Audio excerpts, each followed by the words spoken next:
Halo, Assalamualaikum warahmatullahi wabarakatuh. Welcome back to my video again, as usually with me Siti Sopianti dalam laporan akuntan.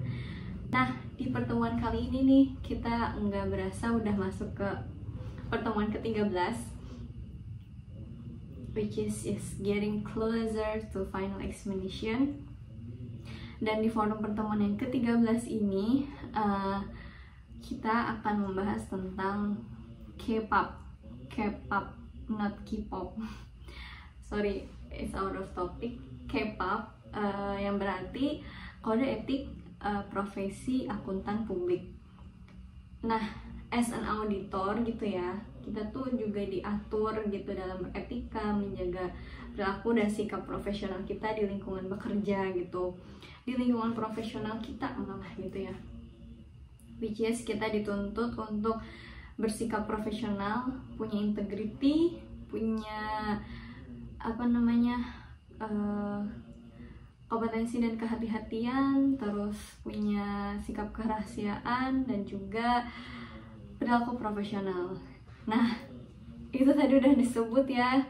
5 itu yang tadi saya sebut merupakan dasar seorang auditor itu bersikap di lingkungan kerjaannya. Nggak di lingkungan kerjaannya aja sih, tapi how to face the client, how to face each team gitu, atau how memposisikan dirinya sebagai auditor gitu. Nah, karena sebelumnya materinya kita udah bahas tentang hard skill, tentang pengetahuan, tentang kompetensi gitu ya, tentang bagaimana standar yang dilakukan oleh seorang auditor, standar pekerjaannya, mengikuti SPAP.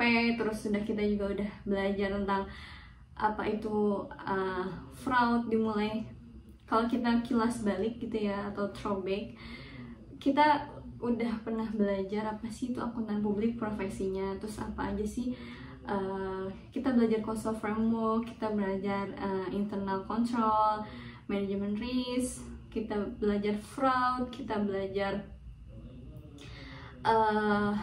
prosedur audit ya, dimulai dari mengenal entitasnya, terus respon atas resiko ya. Pertama ya penilaian entitasnya di penilaian resiko, respon atas resiko, dan pelaporan, sampai akhirnya kita belajar tentang kertas kerja audit yang previous forum, yaitu Atlas ya, yang dibuat oleh PPK Kemenku gitu. Nah, and today kita akan membahas tentang soft skillnya, karena sebelumnya udah belajar hard skillnya, kita belajar etikanya gitu. Kalau kita kompeten tapi etikanya nggak ada juga ya itu sama aja, nggak berarti gitu ya. Tapi kalau kita juga punya etika aja tapi kompetennya nggak ada juga, itu juga tidak mendukung gitu. Berarti dua-duanya harus balance gitu. Nah, today we will discuss about K-pop, kode etik profesi akuntan publik ya. Bagaimana tadi kita udah bilang di awal, saya udah bilang di awal, bagaimana kita how we act gitu, like what gitu. Kita tuh harus bertindak kayak apa sih gitu. Iya, apakah we act gitu, like what? Apakah personal interest, atau company's interest, atau management interest, atau KAP interest gitu. Tapi tuh kita harus bertindak seperti apa sih, like what? Karena gini, auditor itu kan udah berhubungannya pasti sama publik, sama pengguna laporannya gitu. Siapa sih yang akan menggunakan laporan keuangan sebuah perusahaan yang setelah diaudit gitu kan? Ya pastinya pihak eksternal atau pihak ketiga. Berarti tandanya seorang auditor itu harus act like public interest, karena ini akan dibutuhkan oleh publik banyak atau masyarakat umum gitu. So kita harus memegang kepentingan masyarakat umum. Dengan apa? Nanti kita akan bahas satu-satu. As usually gitu ya, I have several questions and I will answer like questions and answer atau Q&A seperti pada forum-forum pertemuan sebelumnya. Nah, that's coming up. Oke. kita masuk ke pertemuan yang pertama. Jadi pertemuan yang pertama itu jelaskan 5 prinsip dasar kode etik profesi akuntan. Yang pertama ada integritas, yang kedua ada objektivitas, yang ketiga kompetensi dan kehati-hatian, yang keempat kerahasiaan, dan yang terakhir sikap profesional. Nah, kita bahas satu-satu. Integritas itu apa? Kalau misalnya ada orang banyak yang bilang, lu nggak punya integritas gitu, jadi orang nggak punya integritas gitu, itu maksudnya apa sih gitu? Apakah nggak punya sopan santun, ataukah nggak punya pikiran, atau kayak gimana? Tapi secara profesional, integritas itu lugas, tegas, dan bertanggung jawab. Berarti kalau misalnya dibilang, lu nggak punya integritas, berarti dia nggak punya tanggung jawab gitu.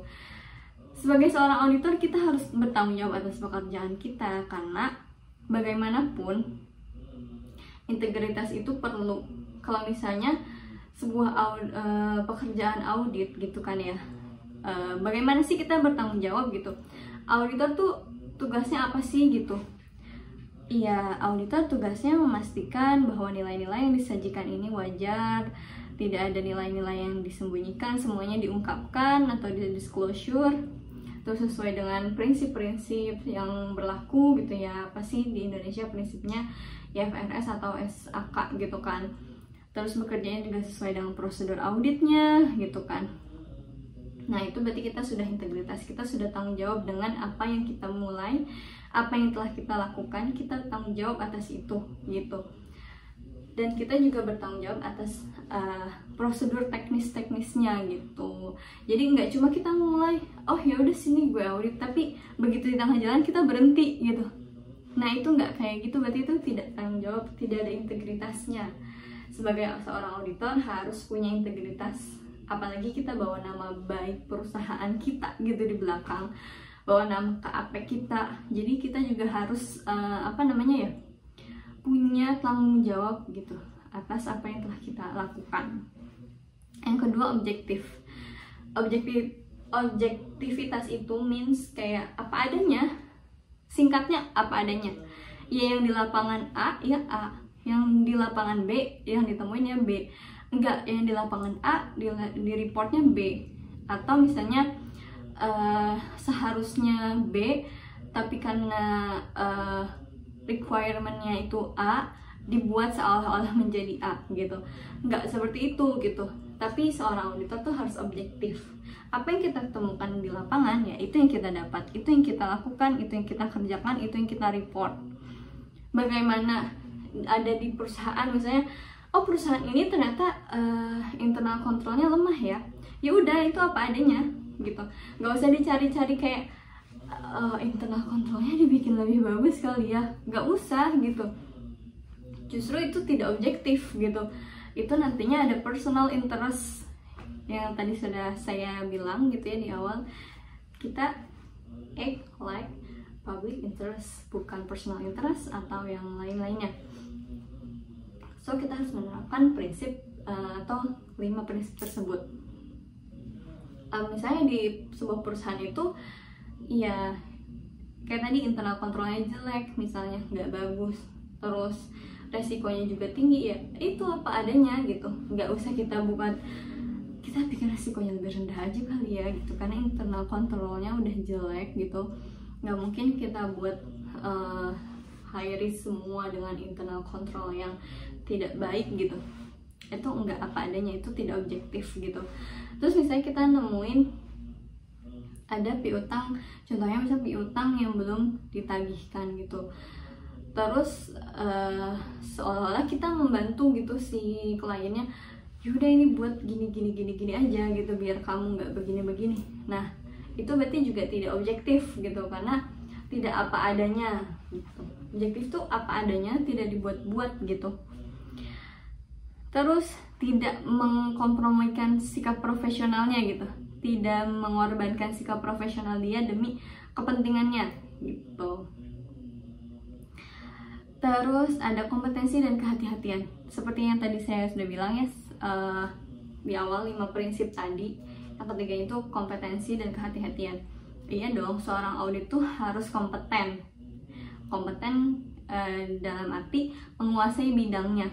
Mau dia misalnya harus mengaudit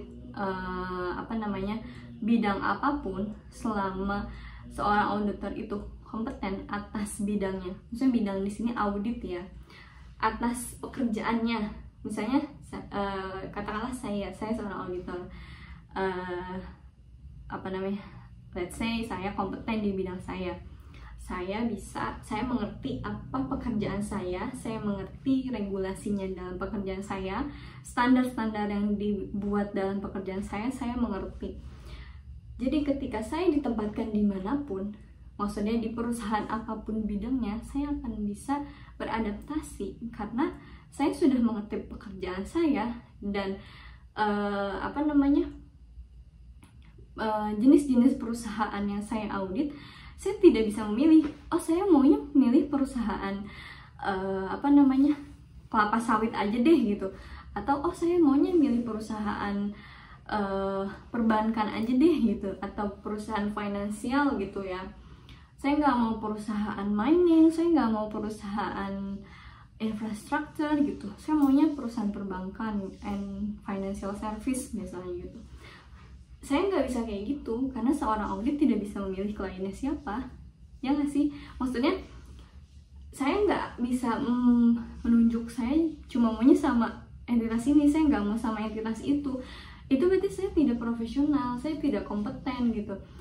Kalau saya merasa saya kompeten di bidang saya mengetahui pekerjaan saya apa, saya akan menerima jenis perusahaan apapun, kayak gitu.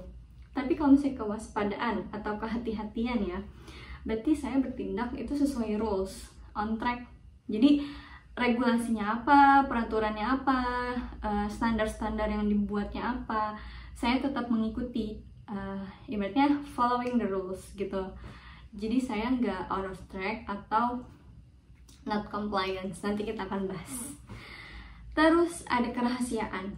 Iya dong, karena kita seorang audit gitu ya, seorang auditor yang melakukan audit terhadap perusahaan klien, otomatis kita udah tahu semua data-data dari entitas tersebut gitu ya. Jadi kita tahu semua data-data dari entitas perusahaan tersebut gitu ya, mau dari data laporan keuangannya, mau data dari akta pendiriannya, semuanya gitu ya, from head to toe ibaratnya, dari atas sampai bawah tuh kita tahu data-datanya.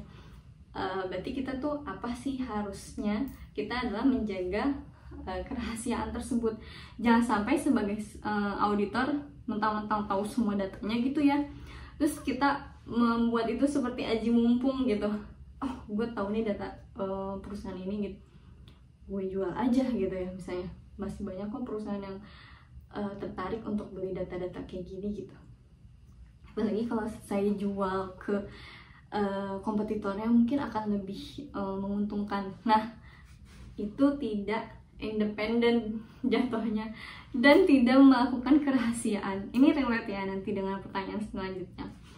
Jadi kalau misalnya saya tidak melakukan prinsip kerahasiaan, udah otomatis semua data entitas klien itu bocor, berarti ya saya tidak bisa dipercaya gitu. Berarti ya saya tidak bisa menerapkan kode etik tersebut gitu. Dan yang terakhir, perilaku profesional. Di sini tuh profesional berarti nggak memandang dia mau bisnis, rekan bisnis, kolega, kakak, adik, misalnya perusahaan kakak, perusahaan adik, perusahaan ibu. Namanya profesional tuh nggak mandang kayak gitu. Tetap mindsetnya dia tuh stranger gitu, saya nggak kenal mereka gitu. Jadi tidak ada yang harus saya pertimbangkan, maksudnya kita akan melakukan sesuai peraturan, kita tidak mendiskriminasi siapapun, maksudnya kita tidak membeda-bedakan gitu ya, tidak mengistimewakan sesuatu gitu. Yang ini kita istimewain mentang-mentang ini perusahaan ibu saya gitu, atau perusahaan kakak saya. Nah, itu tidak saya istimewakan, karena bagaimanapun ya saya profesional as an auditor gitu ya, pihak ketiga yang independen. Nah, itu 5 prinsip dasar seorang auditor dalam etika profesi akuntan publiknya. Next to questions. Oke, yang kedua, jelaskan yang dimaksud dengan independensi dan skeptisisme profesional. Nah, apa ya, independen secara independen berarti saya nih sebagai seorang auditor berarti saya masih independen. Kenapa? Karena saya pihak ketiga yang dianggap nggak ada hubungan apapun dengan perusahaan gitu. Ibaratnya saya harus tidak terpengaruh apapun, tidak terpengaruh sedikit pun gitu ya, untuk tidak menjalankan profesional saya. Jadi independen itu ya saya on track aja gitu, saya ikut regulasi, saya ikut peraturannya, saya ikut kode etiknya gitu. Saya tidak terpengaruh mau ini perusahaan siapa gitu ya. Saya harus profesional dan saya harus independen, tidak terpengaruh gitu. Atau saya bebas gitu, ibaratnya tidak terikat oleh apapun dengan si entitas klien ini. Bukan anak perusahaannya, bukan afiliasinya, bukan induk atau organisasinya, tapi saya pihak ketiga yang bebas gitu. Kayak variabel kan ya, variabel tuh ada X ada Y. X itu independen, Y itu dependent. X itu yang mempengaruhi, Y itu yang dipengaruhi, which means X itu bebas gitu, nggak terikat sama siapapun gitu, dan Y itu yang terikat gitu, yang dipengaruhi. Nah itu gitu, jadi saya bebas gitu. Saya adalah pihak ketiga, auditor itu pihak ketiga yang bebas, orang eksternal di luar banget perusahaan tersebut gitu, nggak ada relasi apapun gitu kan ya. Nah, dan independensi skeptisisme. Jadi independen itu ada independen as mind gitu ya, jadi secara pemikiran. Ada independent as in appearance gitu ya, secara penampilan, dan bukan penampilan gini, and independent in skepticism gitu. Nah, independency in mind, dalam pemikiran. Contohnya misalnya kayak gini, seorang auditor itu pemikirannya pun mesti independen gitu. Misalnya satu aja dia punya pikiran, oh kayaknya gue bisa nih, gue minta perusahaan ngelakuin adjustment aja misalnya gitu. Terus gue takut-takutin deh kalau misalnya perusahaan gak ngelakuin adjustment akan kayak gini dampak-dampaknya gitu. Nah akhirnya gue bisa dapat duit deh dari situ misalnya kayak gitu. Nah itu tuh secara pemikiran aja dia udah gak independen. Dia udah punya sikap-sifat atau sifat-sifat yang dia bisa apa ya namanya, dia bisa mengkontrol sebuah perusahaan gitu.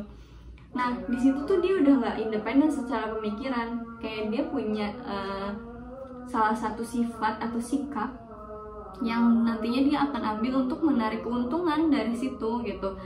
Jadi secara pemikiran dia udah nggak independen gitu. Nah as appearance gitu ya,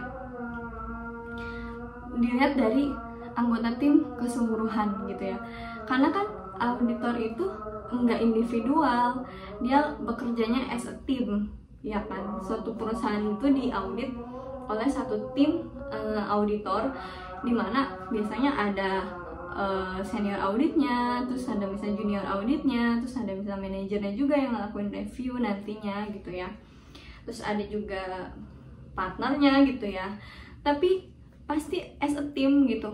Nah tapi kalau misalnya individu-individu tadi akhirnya menyebabkan timnya terlihat tidak independen, berarti itu udah nggak independen as in appearance gitu. Secara penampilan dia udah nggak independen. Oh, tim audit KAP ini secara tim tidak independen gitu.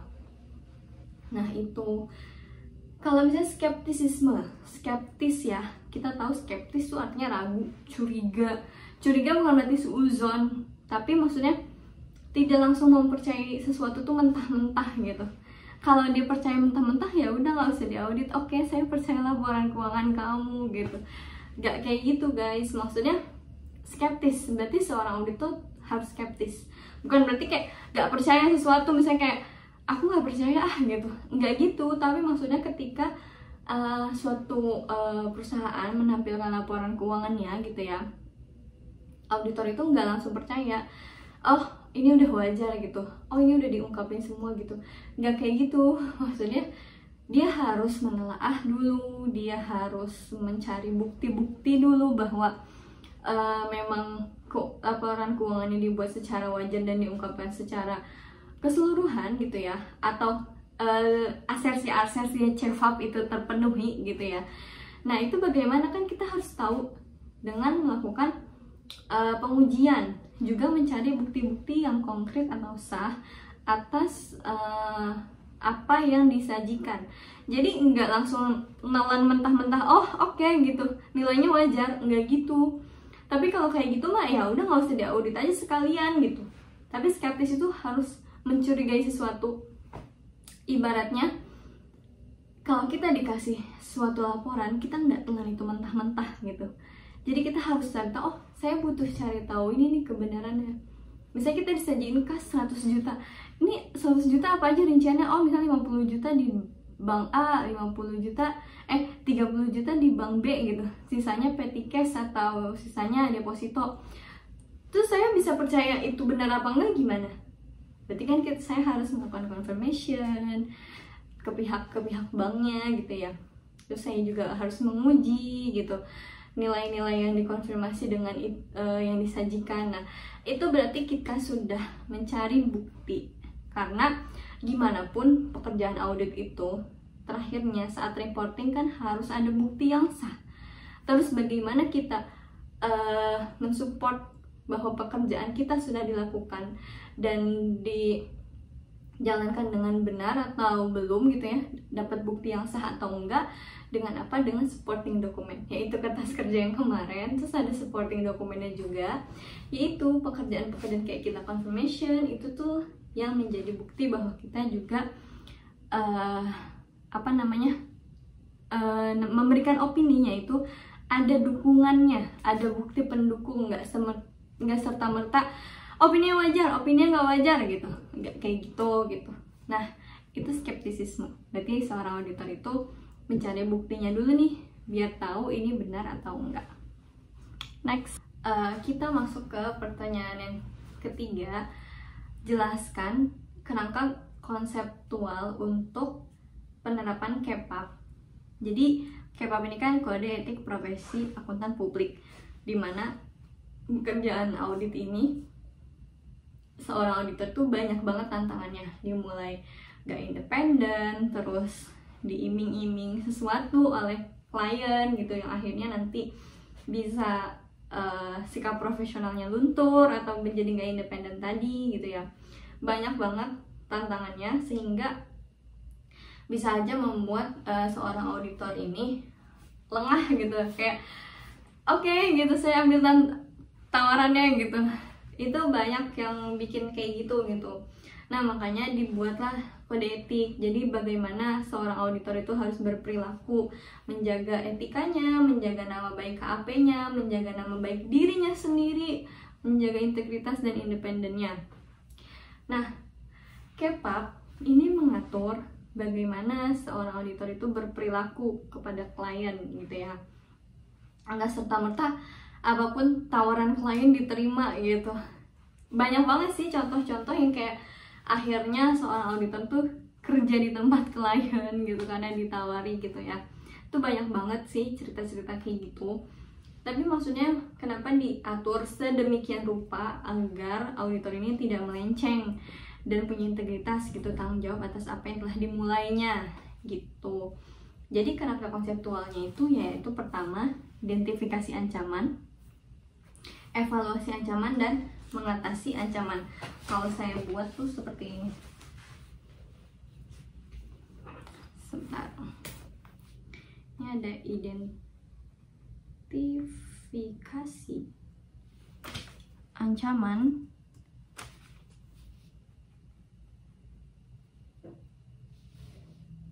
terus masuk ke evaluasi ancaman,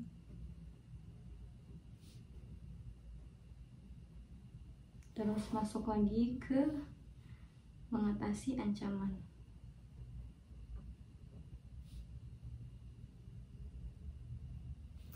Nah, kalau dia sih kayak gini. Jadi kita identifikasi ancaman, evaluasi ancaman, dan mengatasi ancaman. Kan tadi saya udah bilang ya, banyak banget rintangannya. Berarti ancamannya juga banyak gitu ya. Apa namanya? Dari kanan kiri ancaman. Maksudnya ancaman tuh bukan kayak gini ya gitu.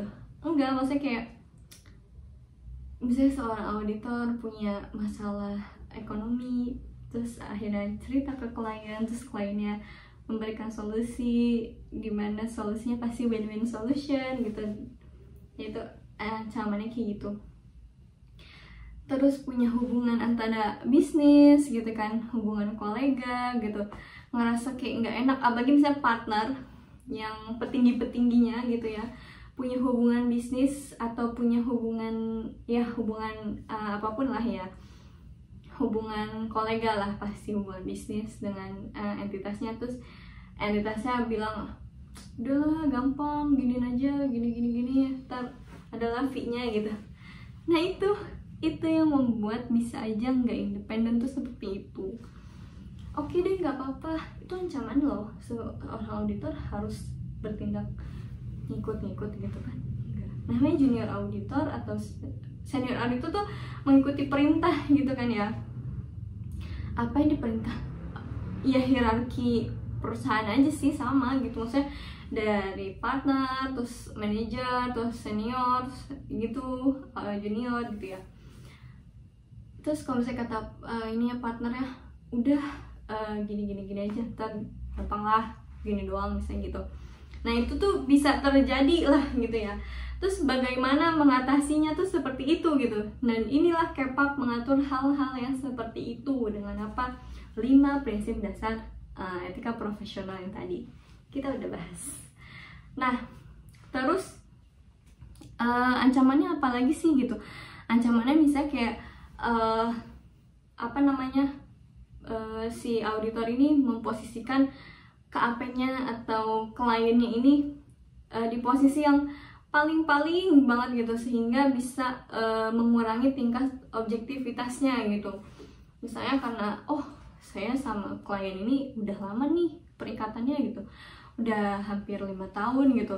Terus biar perikatannya tahun depan sama klien ini lagi misalnya gitu, boleh lah sedikit gitu. Itu tuh yang kayak gitu-gitu godaan juga gitu. Bagaimana harus bersikap profesional dan independen lah ya gitu. Jangan sampai ancaman-ancaman tersebut malah tidak bisa dihandle oleh seorang auditor dan KAP-nya.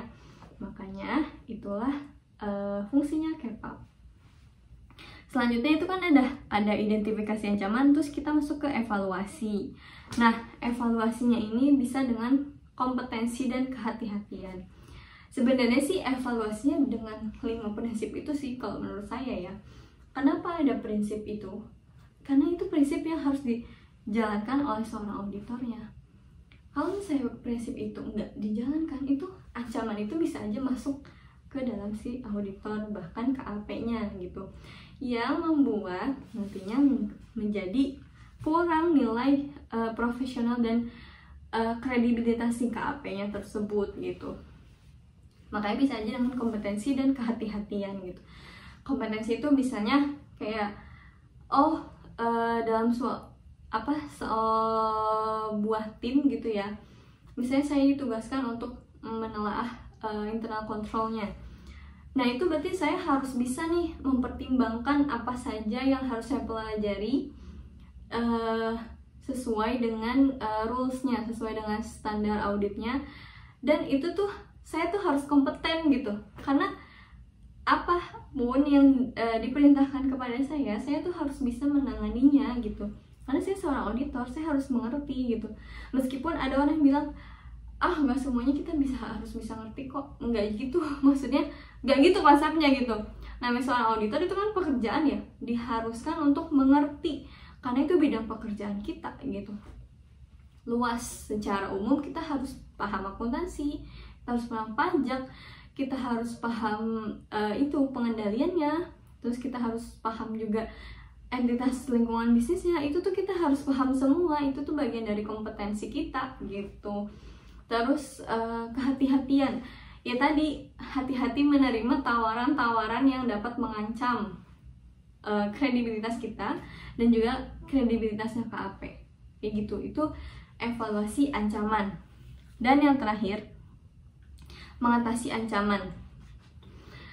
Contohnya mengatasi ancaman itu beragam ya, maksudnya bisa aja kita dengan waspada, terus profesional, dan kita tuh harus bisa melibatkan pihak ketiga.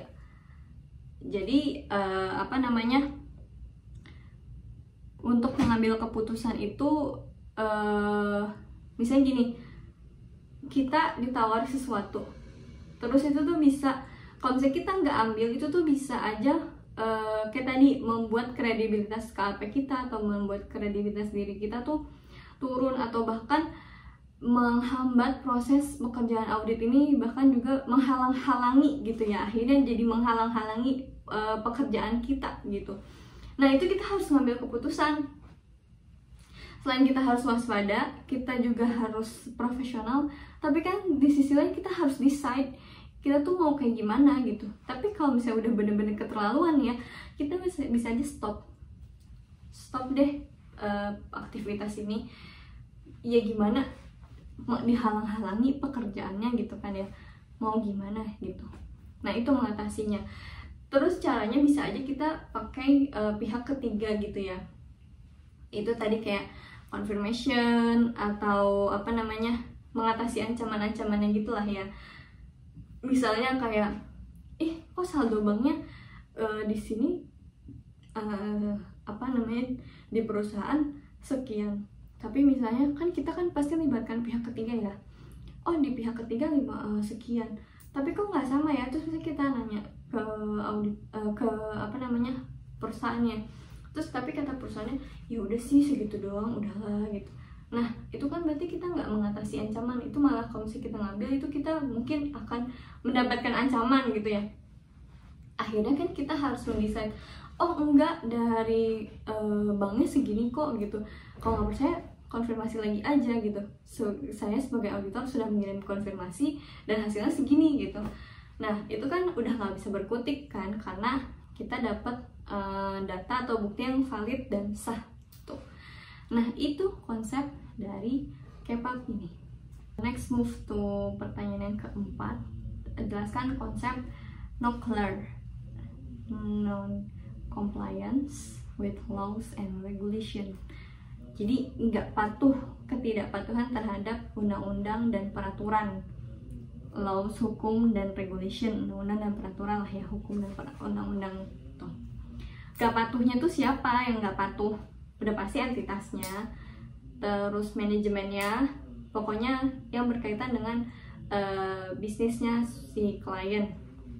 Cara kita ketika bedanya nih KPAP 2019 dan 2020 ini, yang 2020 ini mengatur tentang NOCLAR atau non-compliance with laws and regulations ya. Jadi diatur lagi lebih detail. Auditor nih ya, ketika kalian menemukan hal-hal yang seperti ini di perusahaan, jangan langsung mengambil keputusan nih yang gegabah. Kalian pelajarin dulu, misalnya apakah ini berdampak pada kelangsungan usahanya si klien, pada penyajian atau pengungkapan yang material, atau pada bisnisnya gitu. Coba dipelajari dulu, terus kita juga bisa ngasih respon atas hal-hal tersebut gitu. Bisa aja kita meminta atau mengingatkan manajemen untuk, misalnya kita tahu nih, kayaknya nih ada ketidakpatuhan nih ya gitu ya.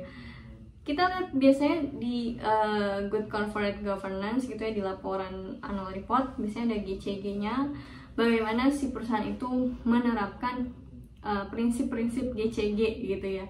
Dimana prinsip-prinsip GCG ini sebenarnya kalau perusahaan bisa menerapkan GCG dengan baik, maka perusahaan itu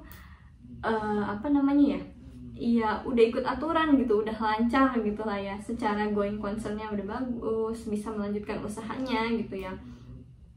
terus tidak ada fraud atau kecurangan bahkan ketidakpatuhan di dalam perusahaannya gitu. Kan laws and regulation berarti laws and regulation di Indonesia ya gitu, bukan di Singapura atau di Malaysia, karena ini negaranya Indonesia guys gitu. Jadi ya regulationnya Indonesia, undang-undangnya yang ada di Indonesia. Contohnya misalnya, oh kayaknya ini ada ketidakpatuhan terhadap pajak nih gitu, yang bisa aja ini nantinya berpengaruh terhadap akun-akun pajak yang ada dalam perusahaan yang nantinya kita uji, terus akhirnya nanti kita ungkapkan ya. Nah ini bisa aja takutnya ada banyak kesalahan material gitu lah ya. Nah ini bagaimana baiknya gitu, kita harus konsultasikan dulu ke si manajemen gitu. Terus kalau misalnya kayak gitu, oh ini bisa aja diperiksa pajak nantinya, itu kan juga akan merugikan secara going concern ya, secara keberlangsungan usaha si perusahaan ini kan pasti terhambat gitu. Namanya diperiksa pajak, otomatis full energi to pemeriksaan gitu, investigation gitu kan.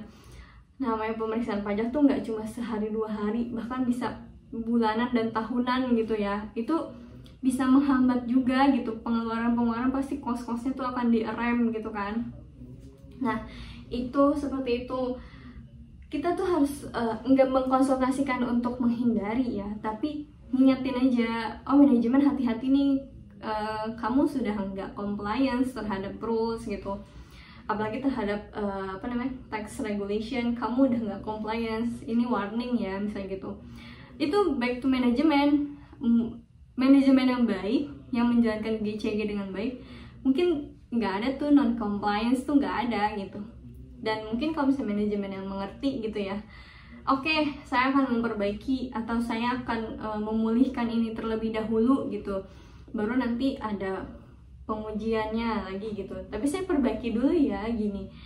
Nah itu misalnya ya syukur-syukur jika tepat saran dari kita akan dijalankan gitu ya.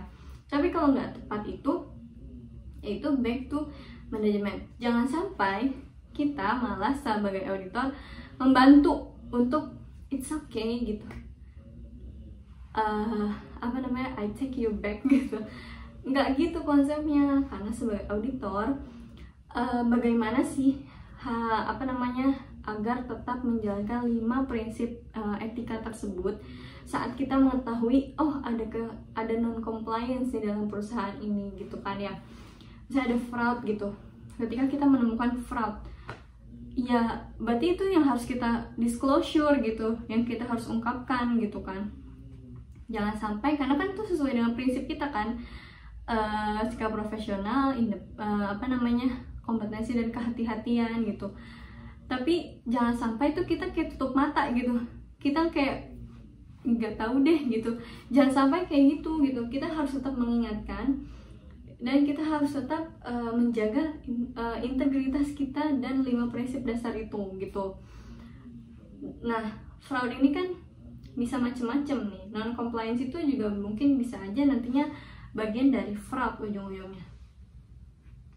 Fraud itu kan ada 3 ya, ada asset misappropriation, fraudulent statement, dan itu corruption. Nah respons atas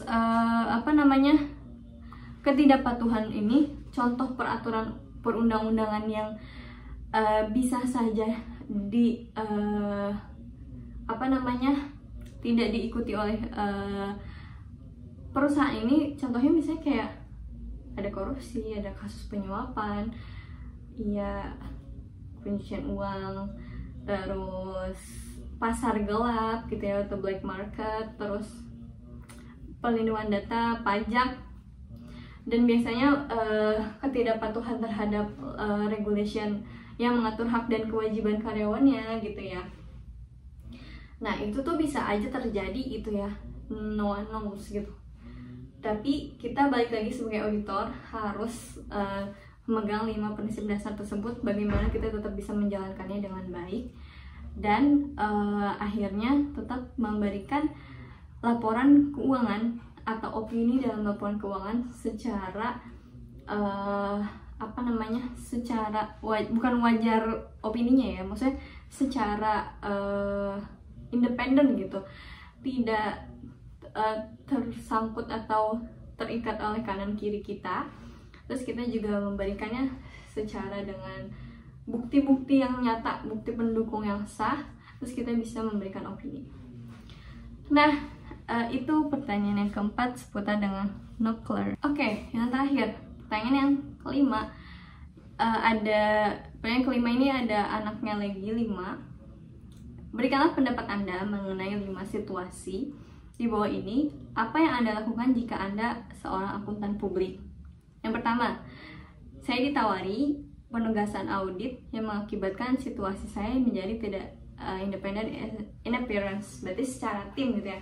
Saya mengotori tim saya gitu. Saya nggak ambil. Saya ditawarin kan, saya nggak ambil. Kalau saya ditawarin, saya nggak akan ambil.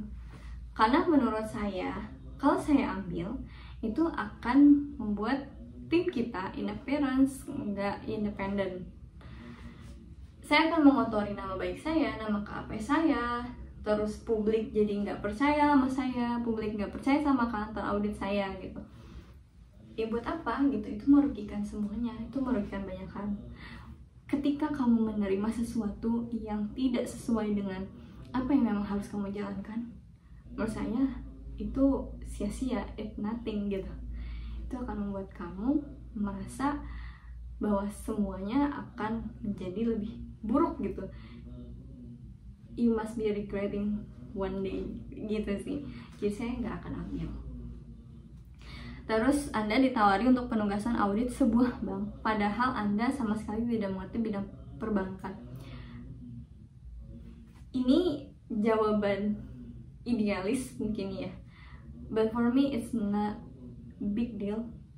Karena auditor itu harus kompeten pada bidangnya ya auditor. Nah, apapun jenis usaha si entitas, iya kita harus bisa memahami. Ya nanti kan pertama kita konsultasi dulu lah. Saya akan ngambil gitu ya, even though saya nggak ngerti bidang bisnis, saya akan ambil karena itu pekerjaan saya, mengaudit. Regardless saya mengerti atau enggak dunia perbankan, itu tuh bisa saya pelajari. Dan mungkin atasan saya akan mereview, oh saya kompeten, cukup kompeten kok di bidang ini, gak apa-apa. Nanti dibimbing juga sama senior mungkin dan atasan-atasan saya, dan saya juga akan memahami lingkungan bisnis kliennya dulu sebelum saya terjun masuk. Saya kan gak mungkin juga terjun dengan pengetahuan yang kosong gitu ya.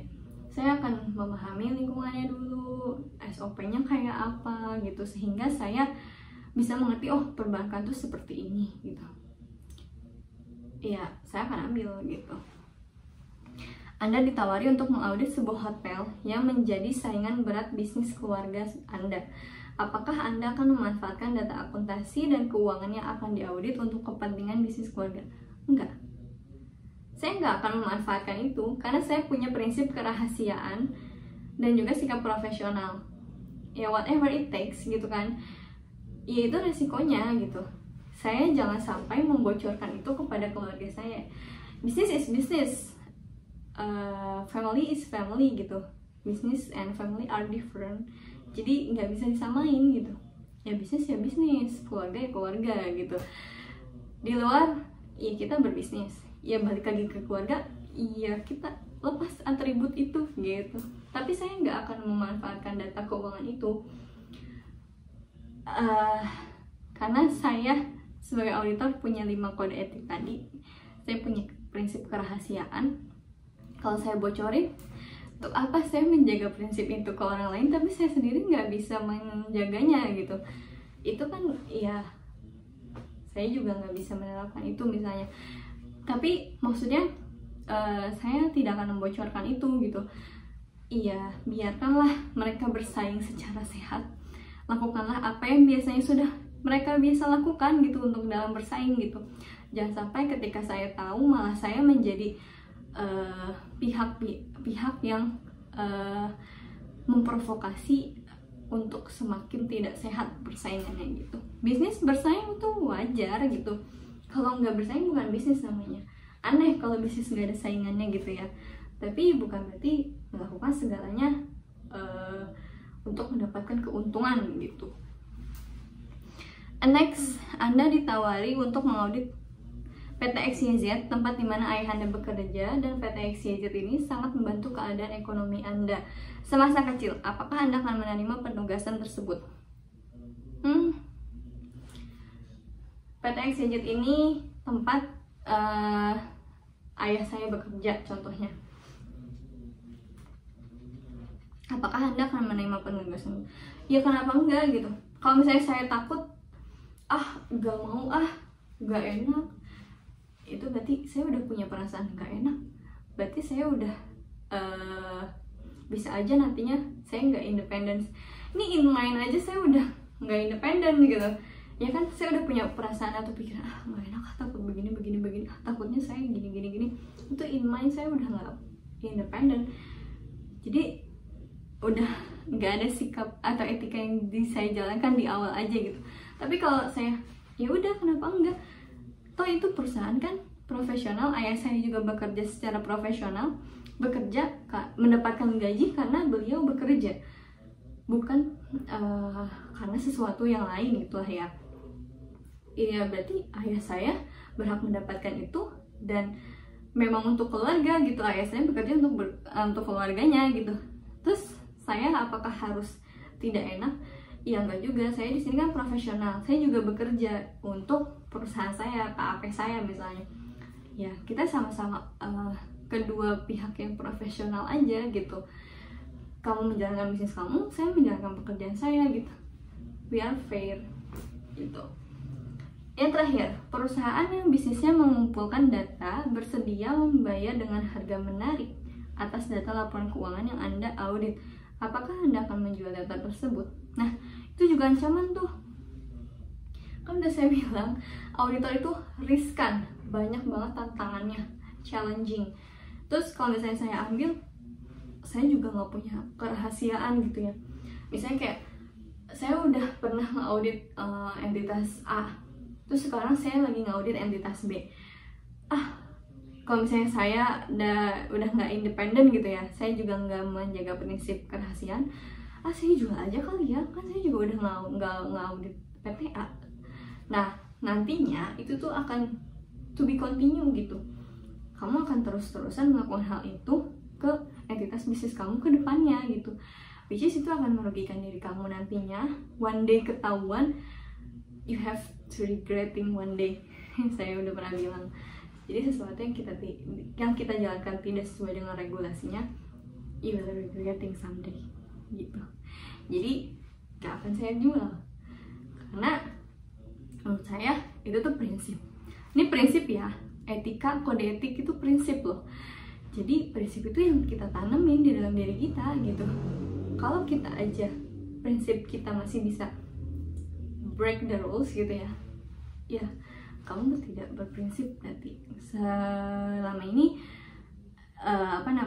kode etik itu hanya hitam di atas putih, dibaca setiap hari, diikrarkan setiap hari, oke, but not in your heart gitu. Nah, itulah ya, pekerjaan dengan tidak ada hatinya itu juga hasilnya tidak nyaman nantinya ya. Itulah forum kita hari ini. It's all about K-pop, not K-pop. K-pop, kode etik profesi angkutan publik. Jadi kita udah bisa rangkum ada 5 kode etik dimana kita harus jalankan untuk menjaga sikap profesional, integritas kita. Dan K-pop ini mengatur bagaimana kita harus menjalankan kode-kode etik tersebut. Terus apa aja ancamannya, bagaimana mengatasinya, itu udah ada di dalam K-pop 2020 yang diatur oleh Noclair. Nah, itu semua relatable kalau kita jalanin. Mudah-mudahan pekerjaan kita apapun akan menjadi amanah dan juga bermanfaat untuk banyak orang, dan kita act like public interest. Terima kasih karena sudah menonton video ini. Kurang lebihnya saya mohon maaf. Wassalamualaikum warahmatullahi wabarakatuh.